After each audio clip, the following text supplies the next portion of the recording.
let's give a warm welcome to our second speaker, Mattias Nilsson. I'm really happy that you were able to join here. Thank you very much. Thank you. This is on, right? Hi everyone, this is my first visit to the meetup community in Stockholm, and I'm really excited to see so many people here. So my name is Mattias. I have a background from KTH, PhD in signal processing. Worked 11 years at Skype on audio and video and network and code quality, algorithmic development.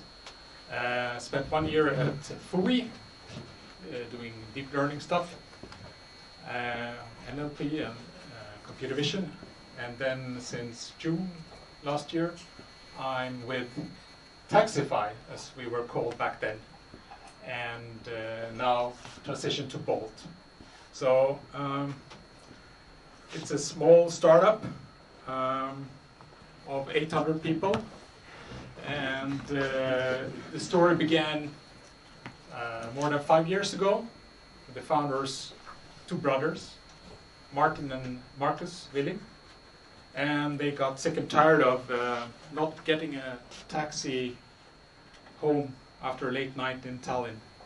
And back in the days, then you had to call the operator in order to taxi, and you could never reach them, just hanging in the queue. So that's how it started. They built the first taxi app, and they tried to sell it to and work with the normal taxi companies in Tallinn. And like many startups, it's hard to get traction. And then they decided, okay, let's build this platform for ride-hailing, similar to Uber and other friends. And then things started to take off. And the rebrand from Taxify to Bolt is to sort of show that we are expanding from not just operating taxi to other means of transportation, getting from A to B. Also, Bolt is like a lightning, so we envision electric transportation in the future and fast. So Bolt is about getting from A to B. Okay, so that's simple. And why is this kind of an interesting problem, and from a platform point of view and on-demand transportation, is that today, it's like this is already 2 years ago, I couldn't find a more recent update. Then if we look at how people go from A to B, 2017 only 2% were using on-demand services, and then 48% personal car, and then 50% public transport. And then if we look how the trend is, we're in a shift towards, in urban cities, having more and more on-demand transportation. So the car manufacturers are fearing this, of course, so that's why they are interested in these kind of platforms, because they at least want to be part of selling cars to transport people in urban societies. As I said, we're a small startup, but we've been growing really, really fast. This is basically any kind of number you take from our stats, how we're growing, if it shows this exponential shape. And that's pretty amazing.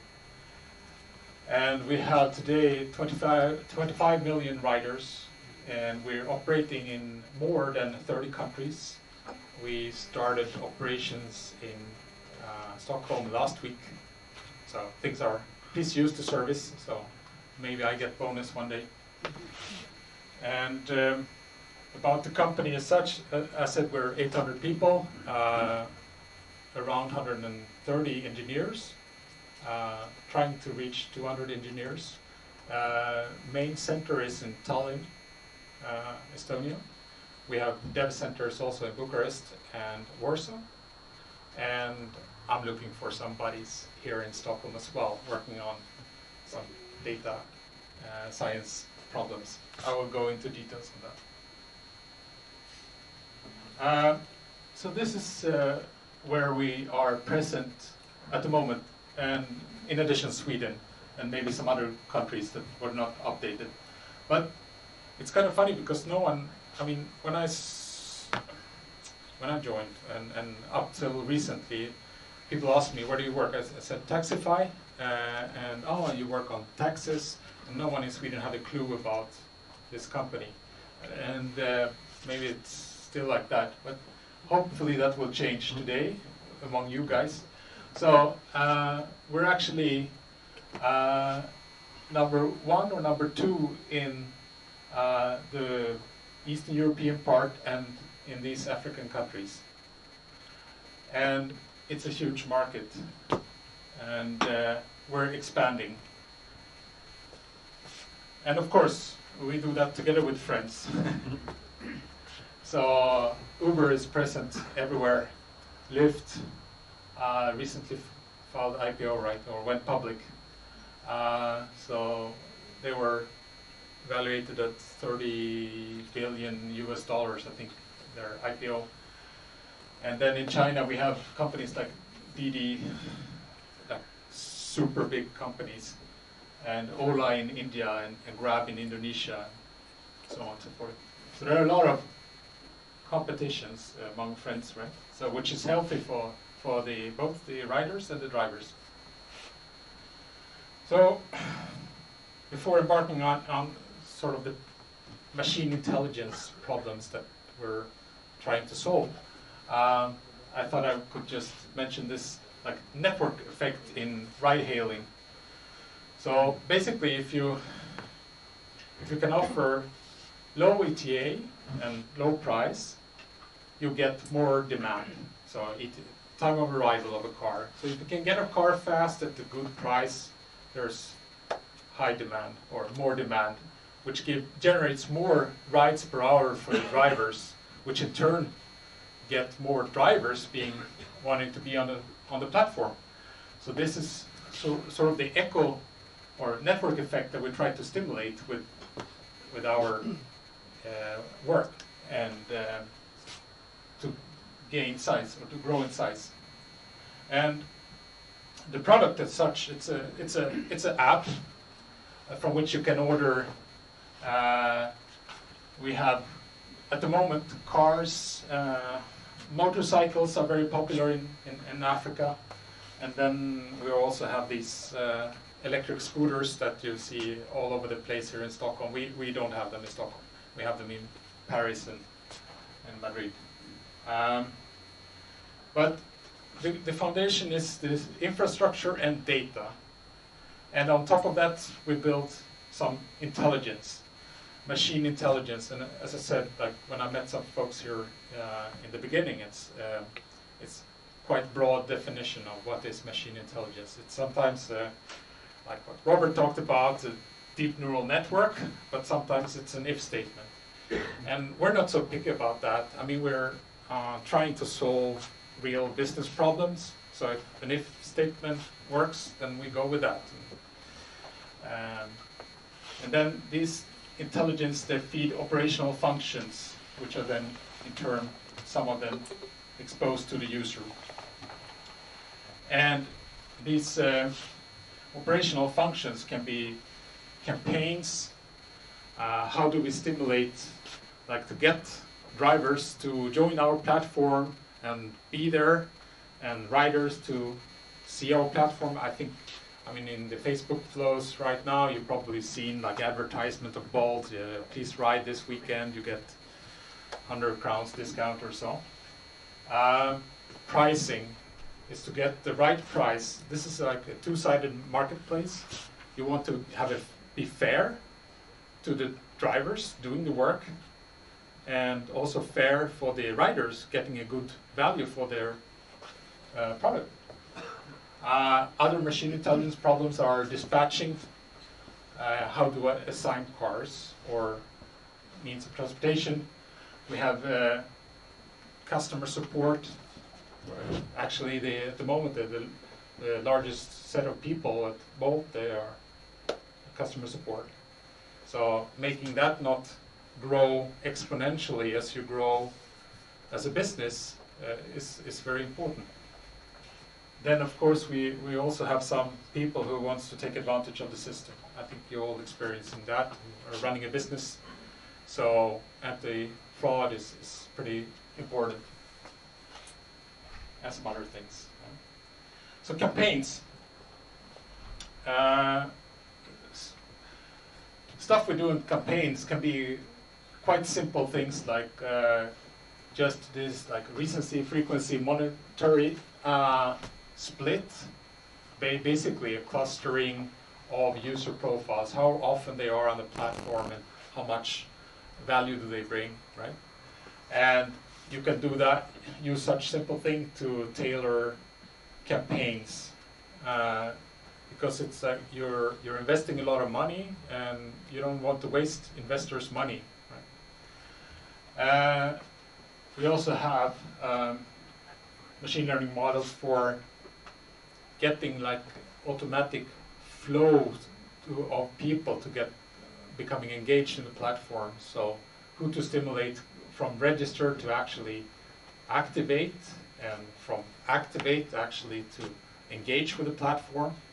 So for this we use machine learning models like a tree structure, something like that. And as I said, I already mentioned dispatching. So it's about matching riders and drivers. You can do like greedy matching, which is basically I'm searching for a car here, you get the closest free car. Okay. If you have allow for a short delay or time window, you have more options how to dispatch. So that's the matrix dispatching problem. So these are like classical network optimization problems you'll dealt with. And sometimes you have cars that are about to finish a ride, so you want to use them also in the mix, but that requires you to know, okay, when will they finish the trip? Where will they be when they finish? What's the time from that drop-off location to the pickup location? So all that comes into a mix, and then for the assignment of the right car. And then fourth, you have like the pooling problem, where you want to pool several people into the same car. They might need to walk a distance, such that, I mean, you want to optimize the entire end-to-end experience for all participants. And these like problems, greedy matching, and I mean, all of this is typical classical operational research. I mean, you formulate a problem under constraints. So classical tools would apply, right? So I think Google have a nice OR tool that is worth looking into if you're interested in solving those kind of problems. Or, as we also have, we have built our own simulator, so we can simulate traffic realistically, orders and drivers in cities, in real cities, and with real roads and all that. So then you can, I mean, if you have a simulator, and if that simulator is reasonably fast, you can use reinforcement learning techniques. But we're not there yet. I'm just saying, we could be there one day, but we're not there. But I can see that in front of me. Connected to dispatching, which is something I already touched upon, is to handle geospatial data then. So one thing is to just have the maps. That's trivial, but map matching is sometimes quite necessary because the maps are not really updated, up to date.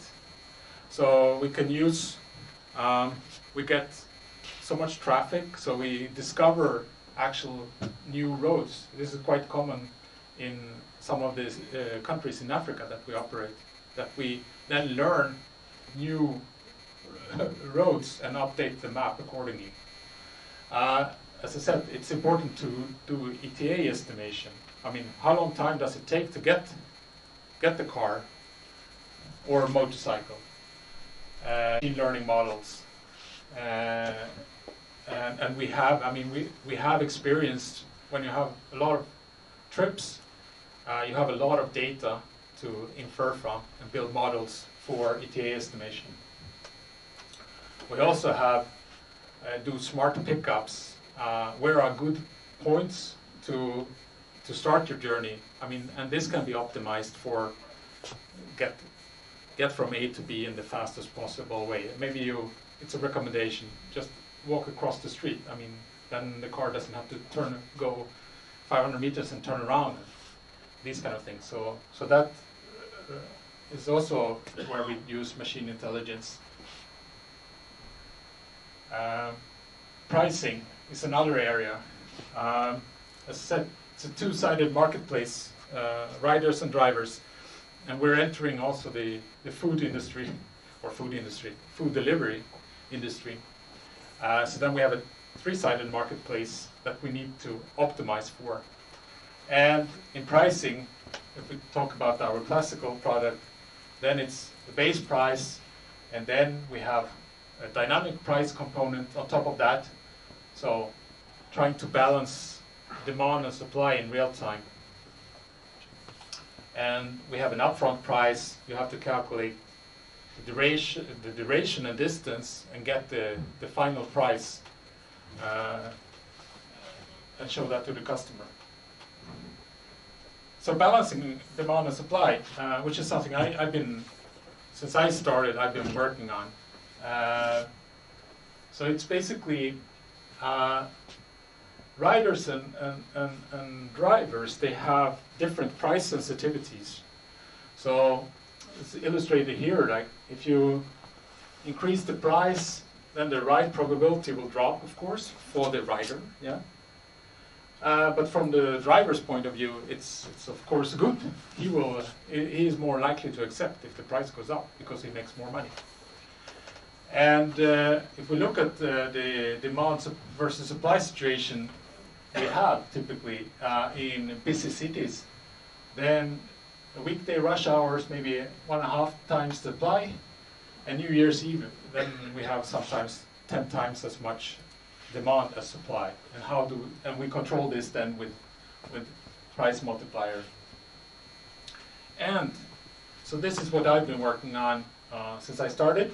So to estimate how is the expected forecasted demand in a short horizon, and how does our forecasted supply look, and where are we lacking in supply spatio-temporally for the next 10 minutes. Okay, so using all that data, I build models for the forecasting of demand and supply, and then translate that into a dynamic pricing using these like sensitivity functions that I talked about here. That increasing the price, how do we scale such that we can handle the riders with the current supply that we have. So in a block diagram fashion, we have the real-time demand, we have the forecasted demand, and the same with supply. We apply spatial smoothing, balance this, and create a price multiplier. And something I already touched upon is that we have these other topics where I see where we either use machine intelligence today. So anti-fraud, we have machine learning algorithms detecting various schemes. And customer support we don't have at the moment. And testing we have and are working on. And these are the other areas. In recommendation systems, I see both for different categories and for, when we start with food deliveries, will become very relevant. Production. So all these like algorithm, machine learning, everything means absolutely zero if you don't use it. to solve your business problems. And there's always a problem. Like, all models are wrong, but some are useful.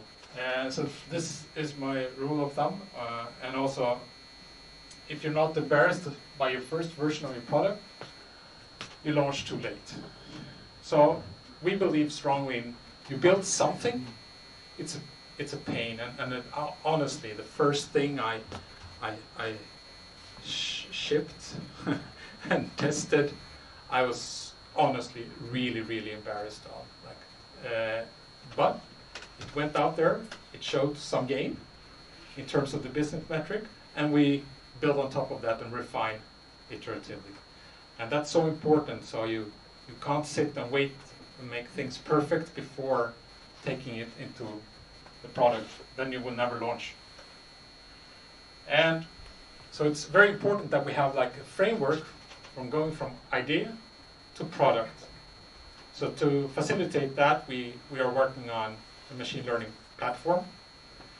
Of course, with Michael, I'm working on platforms at Piltarium.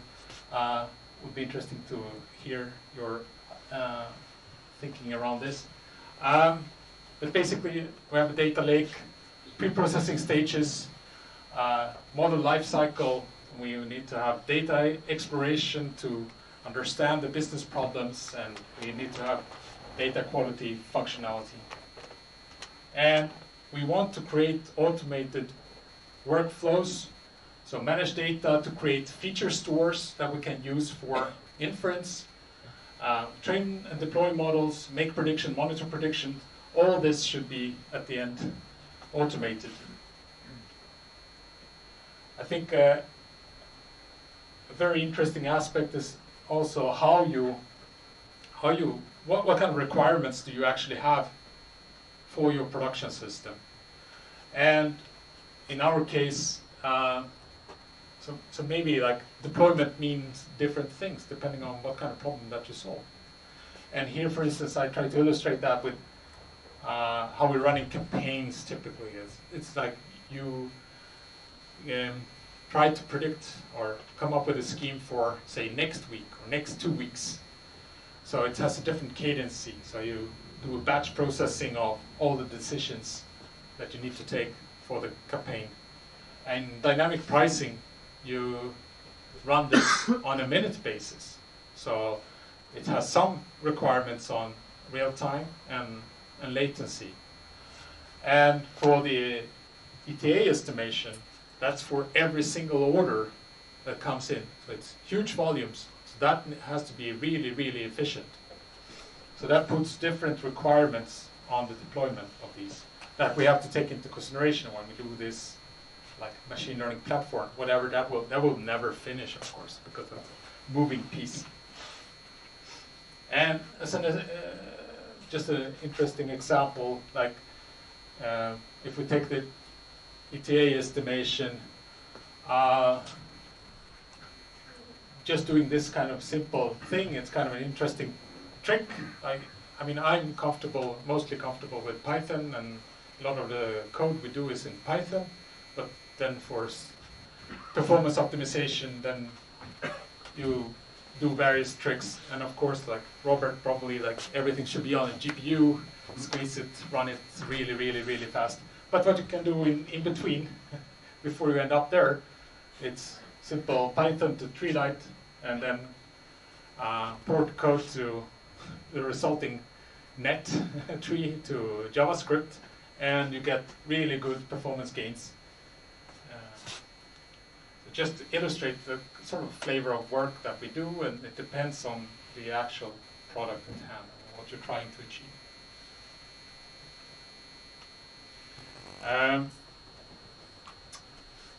Of course, we launch new algorithms all the time, and we need to assess them. And so we do a lot of A/B testing or AAB testing.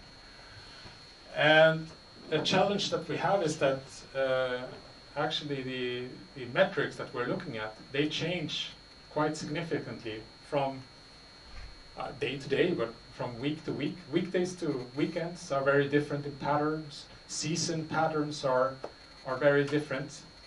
I mean, if you look in Paris in mid-August, then I mean everyone is, all Parisians are on vacation, it seems like, and they are not in Paris. And some algorithms we can't run like a standard A/B test, so we need to resort to some other techniques. And if you have more suggestions on how to do this in a clever way,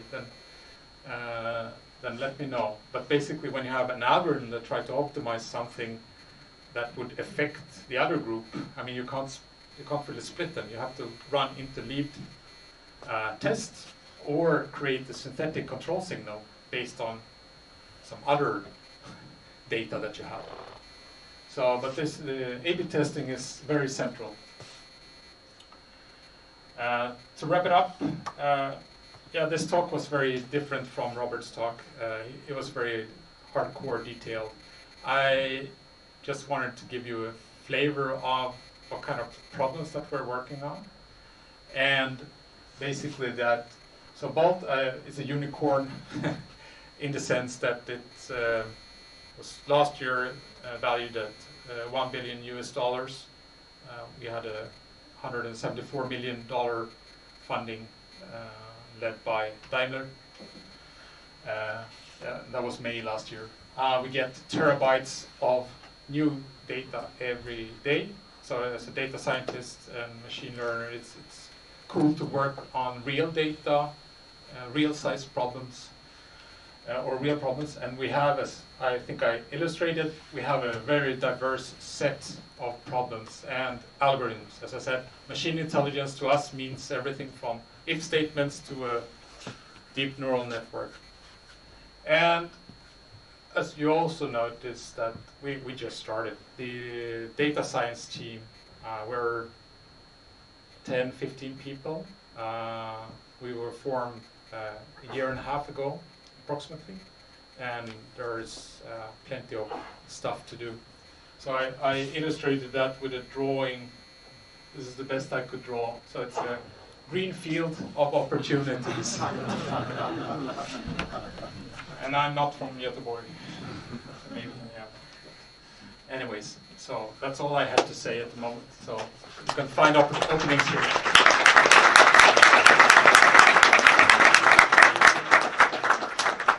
Thank you very much. We have time for some. Yes. So I'm curious, what would be the most valuable problem to solve for you? Do you think, like you know, bottom line money? Bottom line money. Figure out optimal pricing. Price, that's sort of money. And then also you see, as I showed there's no coincidence that I illustrated those blocks because I consider them to be the most valuable parts at the moment. So figuring out pricing, figuring out the campaign stuff. How do you run campaigns efficiently in cities? How do you distribute across cities? You have many degrees of freedom. And then also, as I said, customer support, it's not so sweet if we want to be in 1,000, 2,000, 3,000 cities, and if we need to hire 80,000 customer support clerks, specialists, then that's not a way to expand in a clever way, I think. So yeah. We can take a question.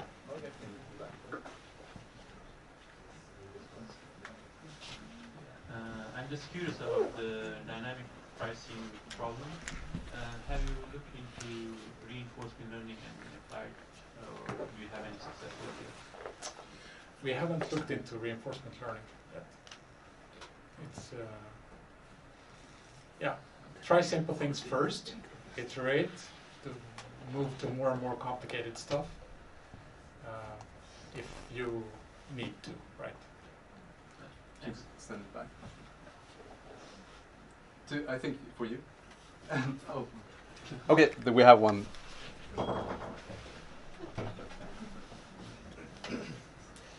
Yeah, and I have 2 openings in Stockholm at the moment.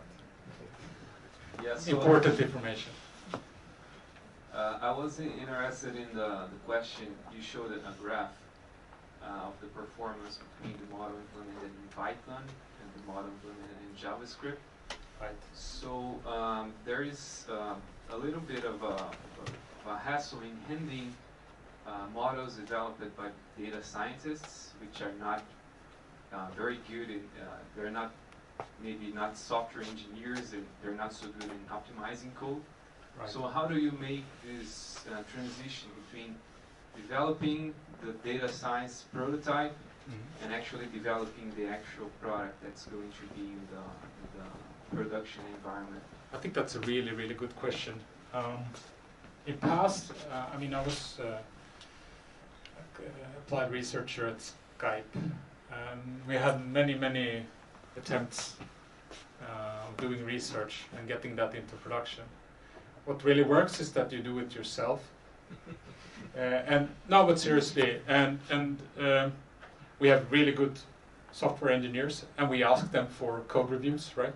But for instance, like the dynamic pricing stuff here, and forecasting and stuff, we built it ourselves as data scientists, and we take ownership. I mean, I was sweating when I sort of killed Monterey in a test before I figured out what was wrong, right? So I think it's about taking ownership and then seeking. I mean, we do code reviews and ask and scrutinize, but I think it's quite important as a data scientist that you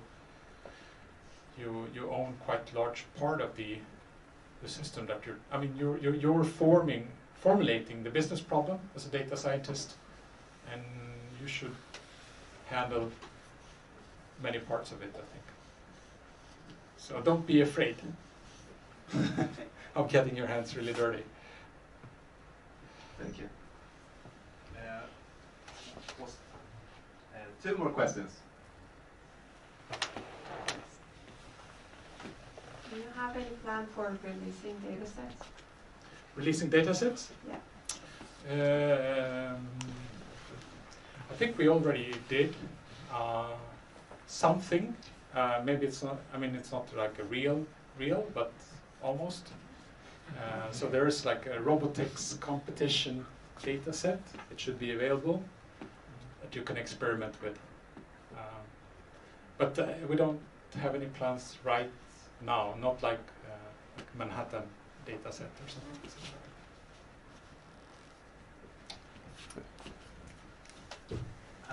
Just one question on Uber AI, which is kind of known for publishing a lot. Or not known, but they publish a lot. So do you feel like followers of them, since they're kind of a big team? They are quite big, yeah. I don't know how much bigger they are, maybe 40 times. So follower, we try to solve business problems, and if at the moment we have no like strong ambition that we are going to develop genetic algorithms and show something running or something crazy, because we don't have the luxury of having that kind of resources. We try to, as I said, solve the business problems, and since we're not aiming necessarily at like publications all the time, we're not so picky about that it should be extremely like creative. I mean, sometimes it's an if statement, sometimes it's a neural network, but that's basically our attitude. We want to solve problems that helps the company to grow and expand. But one day maybe, I mean, then I think I admire their work.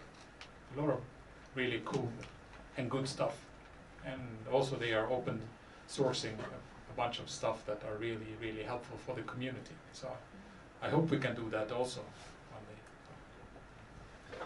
We have time for one more question. Yes.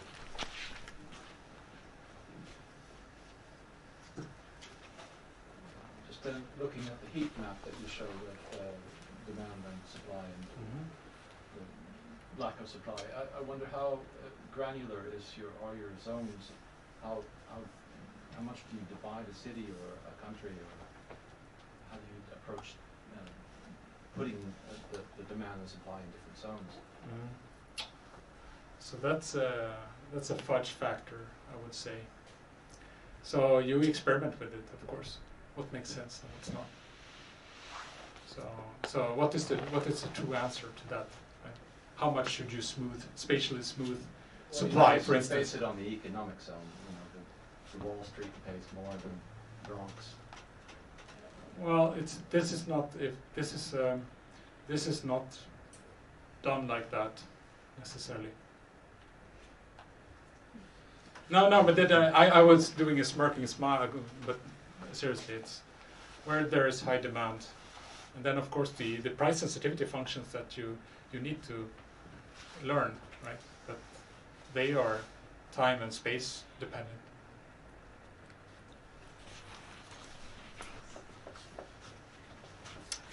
Okay, so let's thank you for this amazing talk.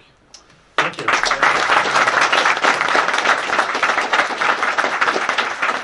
I'm sure we will be here to answer some questions. I'm going to ask you about the JavaScript tree thing. But